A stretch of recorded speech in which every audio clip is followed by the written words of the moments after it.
Hello, welcome back to the channel. My name is Carl Francis. Now, I just read that CDProjekt Red, the creators of Witcher and Cyberpunk, are leaving the Cyberpunk series. The Cyberpunk Phantom Liberty is going to be the last installment, major installment for the Cyberpunk series or that Cyberpunk game, and they're moving on to other things. So while reading up, I found out that they're not necessarily ditching the game idea, but they're ditching their engine, their game engine, the engine they use to make the Witcher series and Cyberpunk. Now, as I was reading, I was like, maybe why don't you talk about a game engine, what it is, what examples are there, and is it a big deal if they move to Unreal Engine? So let's get into it.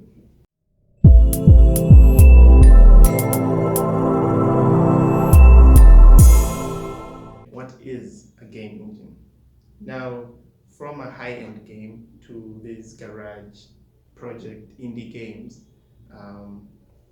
all games have the same fundamentals. Graphics, what you see, sound, what you hear, and logic, how either the player interacts with the game or how the character is interacting with the world around him. A game engine is like a platform, some people call it a framework, a system that helps you build all these things, helps you build your game. So that's just basically what a game engine is. Now, a game engine can be designed to make a certain type of game or can be a multi-purpose tool. If there might be a game engine geared only for making card games, platforming games, for making side-scrolling games, whatever. Or it might be multi-purpose to give a little bit of everything. And also, depending on how robust the game engine is, we can put in interesting logic into our game, like physics simulation, things like gravity, light manipulation. Like you've seen in Unreal Engine 5, their ray tracing is top notch, makes things photorealistic, and stuff like that. And physics is like imagine collision physics, like in the game Beam NG. It's like a driving simulator game where a lot of people be simulating how a car can crash into a wall at 60 kilometers per hour, stuff like that. But yeah, depends on the game engine you're using. There are companies out there which have gone out of their way to spend time and resources to make a game engine that everyone can use. Not only companies, but also other programmers. A programmer by himself can make a game engine catered for a certain type of game and make it commercially free for everyone. But there are companies out there that have made much more solid, robust game engines.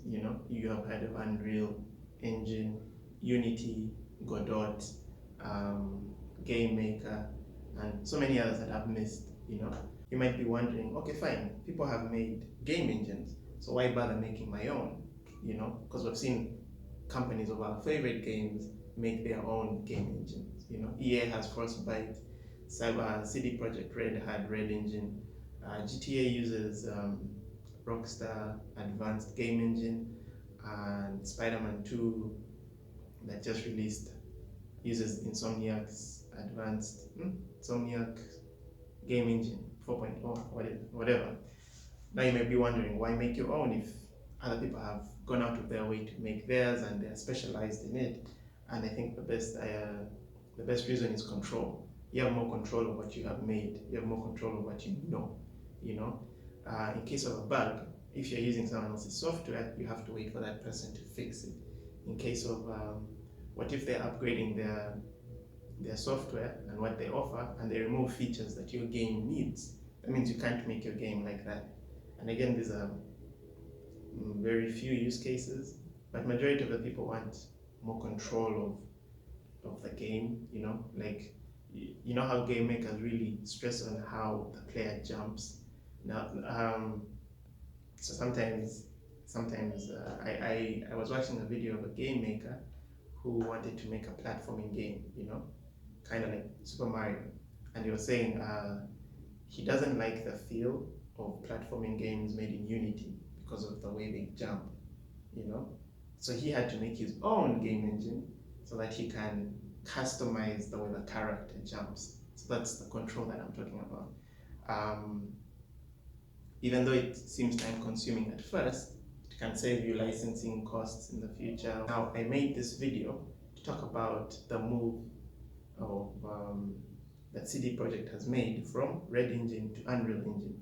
From a speculative point of view, I was thinking maybe maintaining their Red Engine is what caused Cyberpunk to fail. Hear me out.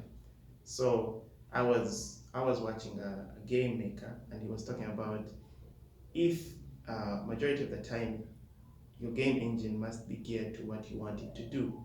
So there are times when, let's say, he wanted to do something towards his game, but he realized he hadn't put that feature in the game engine, so he had to spend that time putting it there. Then he has to concentrate on the game next, right? So, and we've seen Red Engine was made for the Witcher series from 1, 2, and 3, right? So I feel like, what if gearing Red Engine to make Cyberpunk, which is far different from the Witcher series. Cyberpunk was supposed to be neon and skyscrapers, a large city. It had supposed to have some cool AI, whatever, different enemies, and Red Engine might not have been built for like that. Again, speculation. And so they spent a lot more time here fixing the engine to make Cyberpunk, and they missed a lot of deadlines. They spent a lot more time making sure the engine was capable. So maybe they moved to Unreal Engine, which is already a very solid game engine. People trust it. A lot of games have been made by it. You've seen the Arkham series, I think, are made in Unreal Engine, Borderlands, and many others. I think even my favorite strategy, it's not a strategy game, it's city building. It's not city building, it's a factory game. Satisfactory is made in Unreal Engine and stuff like that. Now, maybe moving to Unreal Engine would, which is already capable and multi-purpose, might help them concentrate more on the game building, story building, and all that, and maybe make a better game for Cyberpunk 2 and the next Witcher series. Maybe. And Unreal 5 looks fantastic. It's realistic. I'm going to give them that. Their ray tracing is great, and they might not release it with all the bells and whistles of Unreal Engine 5, but it might remove the weight off them. But then the other part of me was fearing that, what if a lot of people let go of their in-house engines and opt for Unreal Engine? When that would give Epic Games a firm hold on the game development process. But that's just me putting on a tinfoil hat again. It might not happen. It might. I don't know. And if it does, maybe every game will be put into Fortnite. So to play every game, you have to play Fortnite. I don't know. But otherwise, I really hope it works out for CDProjekt Red, because I felt like Cyberpunk was interesting, right? I haven't played it yet. Okay, I watched someone play it, but I don't know. GTA in the future, it sounds great. And but besides, GTA 6 is coming out, so maybe it's not a good time to make another GT. But anyway, that was just my thoughts. If you have any thoughts, please put them in the comments. Like the video if you did. Consider subscribing if you just like to talk about games. But yeah, until next time, God bless.